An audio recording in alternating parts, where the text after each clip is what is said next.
चिमटी और दूसरी बैटरी में सदा दबा बड़ी गीतियों ने सुनला 7 नदिया परवा से तजीरवा नाना ताई तूफान में गड़िया। लेकिन आज जवान बाबू ये दुनिया में बारे हमारे पहलवान चाचा बड़ी देशों में नाम रल है। आज कि हम इतना दूर से चल के मर्दा थाना से आज आ गए बाबूजी के तेरही में मास्टर साहब तो आत्मा के शांति के लिए 2 शब्द में कहना बता। बाबू ऐसा देवता और माई ऐसा देवी दुनिया में क्यों ना आई हमार प्रमाण बतावेला। झटक में वो आत्मा के प्रति एक लाइन बोल लेला। ये हमारी गाना का लाइन बा।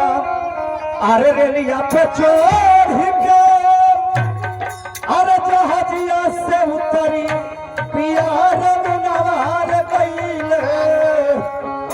अरे पियार मुनवार गईले तो हमारे झुलनी के कारना पियार मुनवार गईले।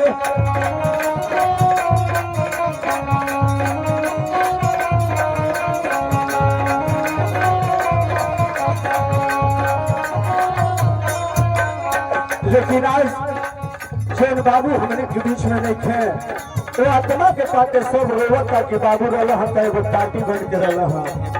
कहना बता ए बाबू के सुरतिया न भुलाई सुनाए लोकवा न भुलाई। अरे कहना गईले बाबू छोड़ पराई सुनाए लोकवा।